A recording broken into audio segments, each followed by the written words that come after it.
Olá, seja muito bem-vindo, muito bem-vinda. Eu sou Vanessa Luz. Vamos dar continuidade à leitura de O Caibalion. Hoje nós vamos iniciar o capítulo 5. Vamos nos aprofundar aí nesse conhecimento. Esteja com a sua mente aberta. E se você ainda não participa do nosso grupo de interação no WhatsApp, deixe aqui no seu comentário esse seu desejo, que você fará parte conosco desse grupo de expansão de sabedoria. Então, vamos mergulhar em mais um conhecimento. Capítulo 5: O universo mental. O universo é mental. Ele está dentro da mente do todo. O Kaibai. O todo é espírito. Mas que é espírito? Esta pergunta não pode ser respondida porque a sua definição seria praticamente a do todo, que não pode ser explicado nem definido. Espírito é simplesmente nome que os homens dão às suas mais elevadas concepções da infinitamente vivente. Esta palavra significa a essência real, significa a mente vivente, tão superior à vida e à mente, tais como as conhecemos, quanto estas últimas são superiores à energia mecânica e à matéria. O espírito é superior ao nosso entendimento, e só empregamos este termo para podermos falar do todo. No juízo dos pensadores e inteligentes, estamos justificados falando do espírito como infinitamente vivente e reconhecendo que não podemos compreendê-la, quer raciocinando sobre ela, quer estudando a matéria na sua totalidade. Façamos agora uma consideração sobre a natureza do universo, quer no seu todo, quer nas suas partes. O que é o universo? Dissemos que nada há fora do todo. Então, o universo é o todo? Não, não o é. Porque o universo parece ser formado de muitos e está constantemente mudando. Ou, por outras palavras, ele não pode ser comparado com as ideias que estabelecemos a respeito do todo. Então, se o universo não é o todo, ele é o nada. Tal é a conclusão inevitável da mente à primeira ideia. Mas esta não satisfaz a questão, porque sentimos a existência do universo. Ora, se o universo não é o todo, nem o nada, que será então? Examinemos a questão. Se verdadeiramente o universo existe, ou parece existir, ele procederá diretamente do todo, poderá ser uma criação do todo. Mas como poderá alguma coisa sair do nada, de que o todo a teria criado? Vários filósofos responderam a esta pergunta, dizendo que o todo criou o universo de si mesmo, isto é, da existência e substância do todo. Mas isto não pode ser, porque o todo não pode ser dividido ou diminuído. Como já vimos, e se isto fosse verdade, cada partícula do universo não poderia deixar de conhecer o seu ente, o todo. O todo não perderia o conhecimento próprio, nem se tornaria atualmente um átomo, uma força cega ou uma coisa de vida humilde. Com efeito, alguns homens, julgando que o todo é exatamente tudo, e reconhecendo também que eles, os homens, existem, aventuram-se a concluir que eles eram idênticos ao todo e atroaram os ares com os seus clamores de Eu sou Deus, para divertimento da multidão e sorriso dos sábios. O clamor do crepúsculo que dissesse Eu sou homem seria mais modesto em comparação. Mas que é, pois, o universo, se não for o todo, separando a si mesmo em fragmentos? Que outra coisa poderia ser? De que coisa poderá ser feito? Esta é a grande questão. Examinemo-la bem. Reconhecemos que o princípio de correspondência, vide a primeira lição, vem em nosso auxílio aqui. O velho axioma hermético: o que está em cima é como o que está embaixo. Pode ser empregado com êxito neste ponto. Permite-nos fazer uma rápida hipótese sobre os planos elevados, examinando-os em nós mesmos. O princípio de correspondência aplica-se a este como a outros problemas. Vejamos, pois, no seu próprio plano de existência, como seria o homem? Primeiramente, ele pode criar, fazendo alguma coisa de materiais exteriores. Mas assim não pode ser porque não há materiais exteriores ao todo, com os quais ele possa criar. Em segundo lugar, o homem procria e reproduz a sua espécie pelo processo da geração, que é a própria multiplicação por meio da transformação de uma parte de sua substância na da sua prole. Mas assim também não pode ser, porque o todo não pode transferir ou subtrair uma parte de si mesmo, assim como reproduzir ou multiplicar a si mesmo.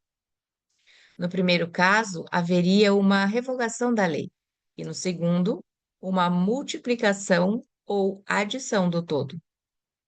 Ideias totalmente absurdas. Não há nenhum outro meio pelo qual o homem cria? Sim, há. Ele cria mentalmente e, deste modo, não emprega materiais exteriores, não reproduz a si mesmo, e, apesar disso, o seu espírito penetra a criação mental. Conforme o princípio da correspondência, temos razão de considerar que o todo cria mentalmente o universo, de um modo semelhante ao processo pelo qual o homem cria as imagens mentais. Este é o testemunho da razão, que concorda perfeitamente com o testemunho do iluminado, como ele o manifesta pelos seus ensinos e escritos. Assim são os ensinamentos do sábio. Tal era a doutrina de Hermes. O todo não pode criar de outro modo senão mentalmente, sem empregar qualquer material. Nada há para ser empregado. E nem reproduzir a si mesmo, o que é também impossível. Não se pode escapar desta conclusão da razão, que, como dissemos, concorda com os mais elevados preceitos do iluminado. Justamente como vós podeis criar um universo de vós mesmos, na vossa mentalidade, assim o todo cria universo na sua própria mente. Mas o vosso universo é criação mental de uma mente finita, enquanto que o do todo é uma criação de uma mente infinita. Ambos são análogos em natureza, mas infinitamente diferentes em grau. Vamos examinar cuidadosamente como fazemos nos processos de criação e manifestação. Mas, antes de tudo, é preciso fixardes as vossas mentes nesta frase. O universo e tudo o que ele contém é uma criação mental do todo. Com efeito, o todo é mente. O todo cria na sua mente infinita inumeráveis universos que existem por éons de tempo. E, contudo, para o todo, a criação e o desenvolvimento, o declínio e a morte de 1 milhão de universos é como que o tempo do pestanejar do molho, o caibalho. A mente infinita do todo é a matriz dos universos, o caibalho. O princípio de gênero, vide lição primeira e seguintes, é a manifestação em todos os planos de vida, quer materiais, mentais ou espirituais. Mas, como já dissemos, gênero não significa sexo. O sexo é simplesmente uma manifestação material do gênero. Gênero significa relativo à geração ou criação. Em qualquer lugar, em qualquer plano, em que uma coisa é criada ou gerada, o princípio de gênero se manifesta. E isto é verdade mesmo na criação dos universos. Mas não se deve concluir disto que ensinamos a ver um Deus ou Criador macho e fêmea. Esta ideia é um desvio dos antigos preceitos para este assunto. O verdadeiro ensinamento é que o todo em si mesmo está fora do gênero, assim como de qualquer outra lei, mesmo as do tempo e do espaço. Ele é a lei de que todas as leis precedem e não está sujeito a elas. Contudo, quando o todo se manifesta no plano de geração ou criação, os seus atos concordam com a lei e o princípio, porque se realizam num plano inferior de existência. E, por conseguinte, ele manifesta no plano mental o princípio de gênero, nos seus aspectos masculino e feminino. Esta ideia poderá causar admiração em alguns de vós, que aprenderam-na pela primeira vez, mas todos vós aceite-a passivamente nas vossas concepções diárias. Falais na paternidade de Deus e na maternidade da natureza. De Deus, o Pai Divino, e da natureza, a Mãe Universal. Logo, reconheceis instintivamente o princípio do gênero no universo. Não é verdade? Mas a doutrina hermética não exprime uma dualidade real. O todo é um. Os dois aspectos são simplesmente aspectos de manifestação. O ensinamento é que o princípio masculino manifestado pelo todo só impede a destruição da concepção atual do universo. Ele projeta o seu desejo no princípio feminino, que se chama natureza, ao mesmo tempo que este último começa a obra atual da evolução do universo, desde os simples centros de atividade até o homem, e subindo cada vez mais de acordo com as bem estabelecidas leis da natureza. Se dais preferência aos velhos modos de expressão, podeis considerar o princípio masculino como Deus, o Pai, e o princípio feminino como a natureza, a Mãe Universal, em cuja matriz todas as coisas foram geradas. Isto não é simplesmente uma ficção poética de linguagem, é uma ideia do processo atual de criação do universo. Mas é preciso não esquecer que o todo é um e que o universo é gerado, criado e existe na sua mente infinita. Isto vos permitirá fazer uma ideia de vós mesmos, se quiserdes aplicar a lei da correspondência à vossa própria mente e a vós mesmos.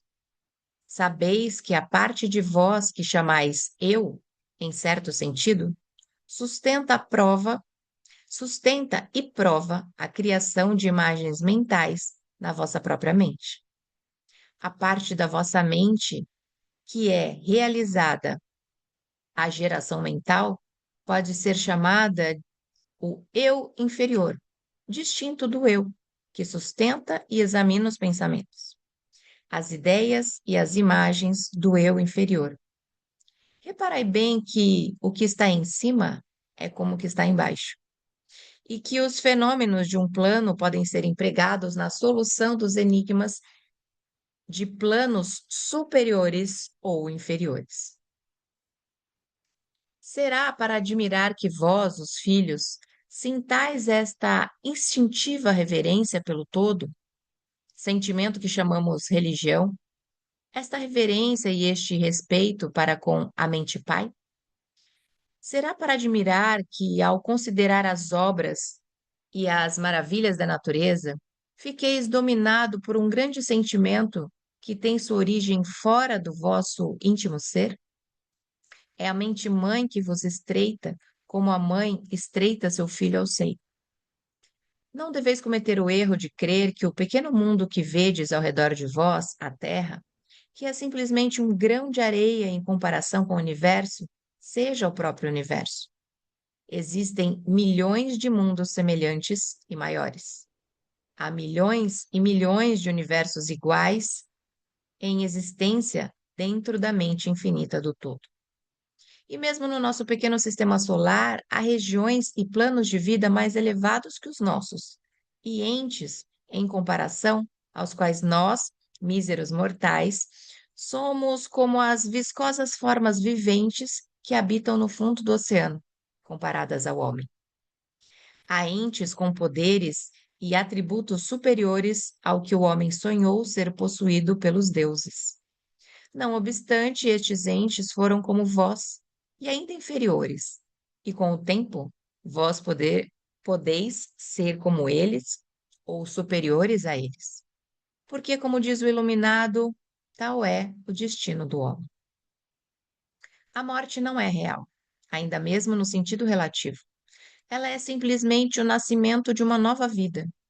E continuareis a ir sempre de planos elevados de vida a outros mais elevados por êons e êons de tempo.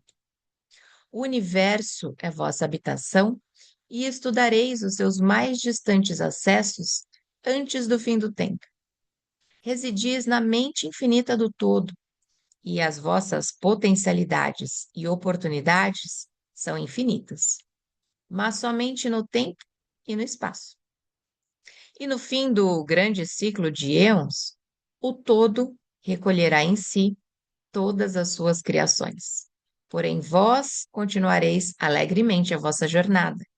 Por que então quereis preparar-vos para conhecer a verdade total da existência em unidade com o todo? E, quando estiverdes na mente, quando estiverdes na metade do caminho, estarei calmos e serenos. Sois seguros e protegidos pelo poder infinito da mente-mãe. Dentro da mente pai-mãe, o filho mortal está na sua morada, o Kaibaio. Não há nenhum órfão de pai ou de mãe no universo, o Kaibaio. E aqui falamos de eons de tempo, como se fossem eras, né? Na época de escola, nós estudamos as eras da Terra, né? Era glacial, era paleolítica, então eram tempos enormes. Então, eons de tempo são esses tempos enormes. E se você chegou até aqui, que bacana que você está gostando dessa leitura. Convido você a continuar conosco, fazer parte aí dessa jornada em que estamos mexendo conosco mesmo, né? Com os nossos sentimentos, com o nosso pensamento. E se você quer também poder compartilhar o que você pensa, ouvir as outras pessoas, deixe ali no seu comentário essa sua vontade, esse seu querer. Você vai fazer parte do nosso grupo de WhatsApp. Eu sou Vanessa Luz, seja muito bem-vinda a fazer parte dessa comunidade. E nos encontramos por aqui numa próxima leitura. E caso você queira receber a próxima leitura, se inscreva e ative o sino. Você receberá assim que ela estiver no canal. Um beijo no coração.